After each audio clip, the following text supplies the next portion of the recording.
Halo, halo, apa kabar? Semoga selalu dalam keadaan sehat walafiat. Kita ketemu di hari Jumat ini. Biasanya kalau area urusannya sama KPK, ini hari Jumat itu disebut Jumat Keramat.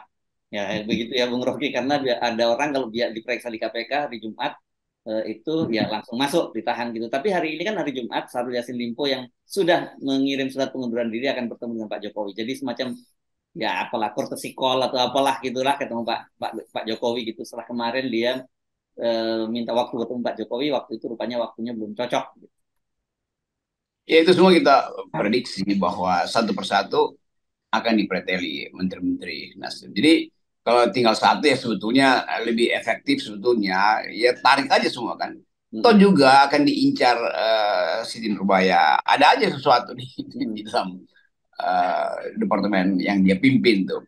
Tetapi yang agak ajaib adalah eh, timbulnya kasus baru yang menempel pada kasus ini, Iya, itu iya. kasus Mm. dugaan pemerasan Pemerasan. KPK terhadap Iya, iya, iya. Mm. Yassin Limpo. Lalu orang mulai buka file tuh, rekornya Mentan ini seperti apa sih ketika masih jadi pejabat di daerah tuh Mm-mm. Pak Yassin Limpo. Jadi banyak hal yang sebetulnya bisa kita preteli satu persatu tuh. Apakah ini tukar tambah? Apakah ini semacam upaya untuk obstruction, menghalangi pemeriksaan? Dan Firly dengan gagah berani mengatakan nggak ada soal di situ tuh. Jadi kita mau tahu sebetulnya kalau begitu pemain-pemain di antara atau yang bermain pada kasus ini pasti banyak pihak kan. Di Mm-mm. dalam KPK mungkin ada tiga tiga klaster yang bermain di situ, di Polda Metro Jaya mungkin ada dua klaster, di Nasdem ada ya minimal dua klaster di situ. Lalu pusinglah Pak Mahfud MD itu memantau klaster yang bermain ini. Lalu dia mulai menganggap nggak boleh dong, mesti ada ketegasan. Jadi kita balik lagi pada desain-desain awal di mana semua kasus korupsi itu faktornya macam-macam di situ. Nah itu yang kita selalu kritik karena kebanyakan faktor maka pemberantasan korupsi akhirnya diagendakan sesuai dengan momentum bukan pada kasus korupsi itu sendiri itu kan itu Ya, ya, yang mesti kita baca sebelumnya. ya, ya. Ini jadi yang seperti tesis kita selalu ini mulai saling mengamputasi begitu ya, Bung Rocky ya.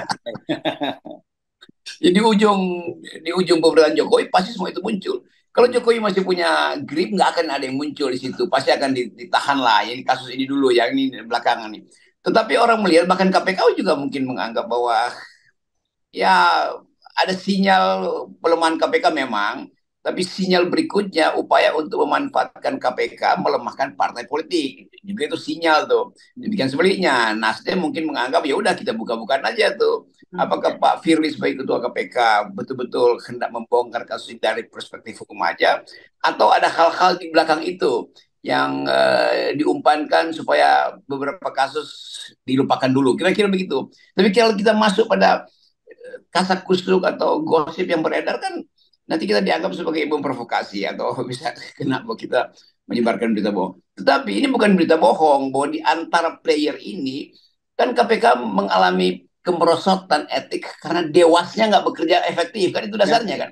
ya. Jadi sinyal dari dewas itu tidak tidak kuat untuk mengatakan nggak boleh KPK itu terlibat sedikit pun di dalam isu. Ini KPK udah terlibat dalam isu tuh bahwa Ya. KPK memeras memeras seorang tersangka yang juga sedang diperas oleh istana kan begitu polanya kan kan Ya. Nasdem juga diperas oleh istana kalau masih tetap dukung Anies maka dua menteri yang terakhir itu akan dipersoalkan itu kan pola yang ada di pikiran tuh.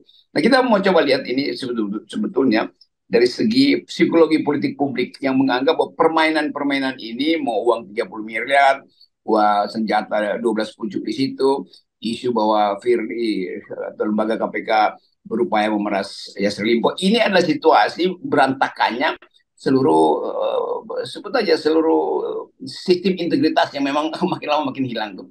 Jadi kita mesti lihat dari atas ya banyak lawyer atau komentator di talk show menganggap ya tipu menipu akan jalan terus. Tetapi dalam segala hal kita mesti ucapkan bahwa memang inilah saatnya semua hal itu diungkapkan ke publik yang kita pakai dengan satu istilah the beginning of the end.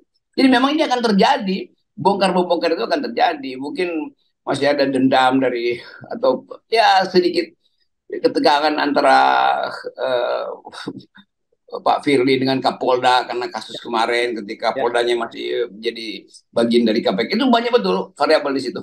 ya, ya. Ini menarik ya kalau kita kita bicara kalau tadi Anda menyebut Kapolda karena kan sebenarnya berarti ini adalah kasus kedua Firly yang berurusan dengan Kapolda. Yang pertama dulu soal pembocoran dokumen, ya, dan pada waktu itu Pak Karyoto juga menyatakan dia bahwa saya tahu persis ini kasus ini. Ya pasti orang dia waktu deputi pencegahan dan penindakannya KPK dan dia yang juga ada di lingkaran itu. Tapi sampai sekarang kasusnya kan kita tidak tahu bagaimana kelanjutannya. Itu apakah masih lanjut atau masih ditahan untuk bagian dari tawar menawar. Sekarang masuk kasus yang kedua, begitu ya, soal laporan dari ini yang disebutkan bukan Syahrul Yassin Limpo yang melaporkan, ada pengaduan masyarakat katanya begitu. Tapi ya kita bisa menduga nggak jauh-jauh gitu. Ya. Tetapi kalau kita melihat kronologinya yang beredar, nah ini saya kira nanti penting ini untuk dibantah lagi gitu benar atau tidak. Sudah ada transaksi sebenarnya dari Syahrul Yassin Limpo ke Firly. Begitu disebutnya loh ya. Ini kita tidak menuduh, tapi yang beredar begitu dokumennya. Kan ini jadi kacau balau kan begitu. Dan di satu sisi saya kira benar Anda Nasdem juga menggunakan memanfaatkan situasi ini. Nih, benar kan ini kasusnya kan politik nih kan gitu. Ya, memang kalau kita lihat timeline-nya itu sogokan mungkin uang uang perasaan pertama udah di store bulan Agustus, lalu dinyatakan tersangka bulan September karena mungkin store-nya masih kurang gitu kan. Lalu masih ada upaya untuk oke, setelah tersangka masih mau nego nggak? Kan itu kasusnya belum diucapkan, itu yang diterangkan oleh Pak Mahfud. Kenapa dari bulan September udah tersangka? Kenapa publik nggak boleh tahu kan? Jadi memang di situ ada wilayah abu-abu tuh. Tapi dalam wilayah abu-abu itu akhirnya kemarin Pak Firly mengatakan nggak ada itu. Jadi kalau Firly bilang nggak ada, artinya Firly punya pengetahuan juga tentang siapa yang disebut sebagai laporan masyarakat Polda Metro Jaya. Kan ini acak-acakan begini yang membuat kita tahu bahwa ini persaingan antar individu sekaligus persaingan antar institusi. Sebetulnya itu yang terjadi itu. Ya, dan sebenarnya ini agak lambat ya Nasdem melakukan itu. Harusnya ketika Kominfo kemarin, Nasdem kan pasti juga punya data yang lengkap gitu dan itu juga melibatkan menteri-menteri yang lain. Kalau pada kasus Menteri Pemuda Olahraga di itu kan itu klasternya berbeda kalau itu ya. Itu bukan Ya, bukan suap, bukan korupsinya, tetapi upaya menutup kasusnya. Tapi untuk kasus korupsinya kan Joni Plate juga pasti punya pengetahuan yang jauh lebih banyak dibandingkan orang-orang di luar, bahkan oleh penegak hukum sekalipun dia pasti punya lebih data lebih banyak itu. itu yang saya terangkan tadi, itu tambah sambil menunggu momentum. Kalau Nasdem bilang, oke, ya, ambil Joni Plate, tapi Joni Plate akan kita brief untuk buka semua siapa yang dapat. Ya, Seluruh partai pasti dapat di situ. Karena ya, sebanyak itu. Dalam logika 8 sekian triliun itu nggak mungkin cuma dapat pada Nasdem tuh. Yang dari awal udah disinyalkan itu PDIP juga dapat tuh. ya, Gerindra juga dapat tuh. Demokrat juga mungkin akan diucapkan pada satu waktu tuh.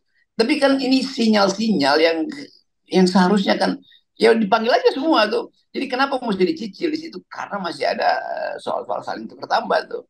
Satu waktu mungkin akan diterangkan bahwa separuh dari istana sebetulnya juga dapat tuh. Nah kalau itu terjadi, gemparlah Republik ini. Tapi kegemparan itu kan diperlukan memang supaya satu kali kita potong akar-akarnya tuh. Jadi bagi kita di FNN, kita tahulah seluruh sinyal itu adalah upaya untuk tukar tambah di semua pemain itu. Dan ya. bukan bukan nggak ada satupun. Jadi lebih baik kita bilang begini, semua maling kecuali dibuktikan tidak. Daripada mengatakan semua bersih kecuali ada yang maling, mending begitu. Ya, ya. Dan ini yang semakin menarik adalah semakin mendekati batas waktu pendaftaran calon presiden ya, tanggal 19 Bung Rocky ya. Dan kita tahu kan sebenarnya semua ini akhirnya terbongkar itu karena urusan capres juga. Saya kira Nasdem kalau tidak mengusung Anies Baswedan juga tenang-tenang saja gitu, aman-aman saja gitu. Nah, sekarang ini kan ada juga faktor baru di kubu Anies yang yakni PKB gitu. Apakah juga kartu PKB ini juga mau dimainkan oleh pemerintah karena dia juga masih menyisakan menterinya di kabinet, nggak boleh tenang-tenang aja dong gitu di kabinet. Saya kira iya, saya duga keras akan ada lagi laporan masyarakat. Ini kan Hmm. penyenakan laporan masyarakat Ya, terhadap ya, Caimin itu. Jadi kita mesti duga kuat bahwa ini, jadi efek bola salju ini nggak akan lagi bisa dicegah oleh semacam transaksi itu. Snowing ball itu udah menggeret bola salju yang lain tuh. Jadi memang ini ya faktor-faktor yang disebut sebagai gumpalan-gumpalan dendam bercampur dengan transaksi yang gagal, lalu janji yang nggak terselesaikan, upaya pemerasan yang separuh hati segala macam. Ini kan semua kompleks dari satu situasi yang disediakan sendiri oleh Pak Jokowi itu. Karena tidak ada oposisi sehingga kontrol itu nggak ada dari awal. Semua bisa main di bawah meja di antara mereka, bahkan di balik punggung Pak Jokowi. Dan begitu Pak Jokowi balikkan wajahnya itu, dia punggung yang lain juga yang lakukan hal yang sama kan. Jadi kalau carut marut ini kan hanya bisa diselesaikan kalau di Amerika Latin dengan revolusi itu, dengan demonstrasi massal, dengan macam-macam. Kalau di sistem parlemen udah jatuh tuh pemerintahnya kan ada oposisi kan. Nah di Indonesia nggak ada itu yang kita melihat makro politik kultur kita itu adalah ya ada sopan santun tapi juga ada kesombongan, ada upaya untuk transaksi tapi ada juga upaya untuk seolah-olah ini bersih itu. Jadi mental ini yang merasuki partai politik sekaligus lembaga survei dan banyak jurnalis juga yang memanipulasi headline demi nunggu amplop kecil dari seseorang yang lagi tersangka kan ini satu kompleks isu yang sebetulnya hanya bisa diselesaikan dengan jalan perubahan radikal, bukan lagi perubahan yang dicicil. Ya, oke.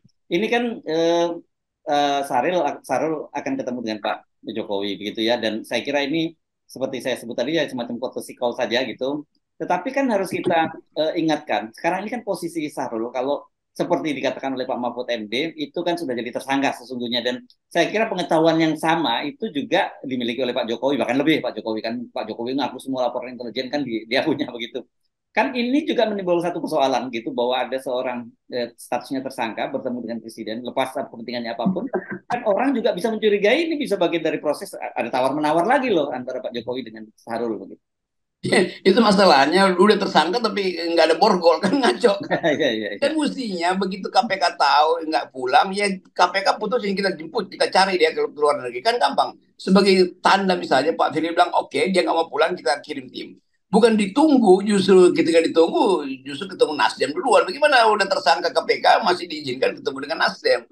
Udah tersangka KPK masih diizinkan pergi ke Polda, bahkan hari ini ketemu presiden. Ya bagaimana tersangka masih bisa masuk istana negara kan? Itu Ya. kacau kan. Jadi bagi publik merasa ini apa sebetulnya, apa tuh? Orang yang dari September tersangka ya udah harusnya dipantau oleh KPK terus untuk dijerat di satu momen tertentu. Kalau bagus sebenarnya dibuntutin aja ya Limpo kemarin kemana, ke Italia, ke Eropa, dibekuk di sana kan, itu lebih dramatis sebetulnya. Sehingga begitu nyampe ya udah selesai, tinggal presiden bilang ya kan anda tersangka, maka menurut aturan anda harus sudah harus mundur. Ini bukan masih minta izin untuk mundur, ya udah tersangka. Jadi yang salah apa tuh? Ya KPK kenapa dia tersangka itu? Yang lain baru mulai diperiksa udah diborgol kok. Ya, ya, makanya itu menarik sekali tadi bahwa tersangka masuk ke istana begitu. Nah itu bagus jadi judul nanti ya, tersangka Ya. masuk di sana. Ya, tetap itu kelihatannya Jokowi juga nggak sekuat yang dibayangkan bahwa bisa menggusur Nasdem itu. Kenapa? Ya pasti Nasdem tahu bahwa banyak juga panah-panah yang mengarah pada keluarga Jokowi misalnya tuh. Ya. Kita membayangkan itu sebetulnya secara hipotetis kita bisa tunjukkan bahwa Nasdem masih bisa tegak lurus, artinya Nasdem masih pegang panah yang diarahkan ke Monas. Ya. Dan Ya. kalau meleset, nyampainya ke istana. Yes, oke. Jadi itu masih makin menarik dan nggak perlu kaget ini karena semakin mendekati pendaftaran pencapresan akan banyak sekali peristiwa-peristiwa yang unpredictable gitu ya, yang tadinya kita percaya nggak percaya itu terjadi. Seperti yang hari ini, bagaimana ada seorang dari penegak hukum yang kemudian dilaporkan bahwa dia sendiri sebenarnya melakukan pelanggaran hukum. ini ini kalau kita sodorkan kasus ini pada Sherlock Holmes, dia Nah, bilang saya nggak mampu ini karena ini khas Indonesia. ya, ya, ya, ya. Ini bukan connecting the dot lagi, Bung Rocky ya. Ini udah ini gede-gede anunya udah. Oh, ini udah cross cutting dot, ini udah susah diraih. Oke, baik. Terima kasih, Bung Rocky. Kita menutup Oke. kita sih ya.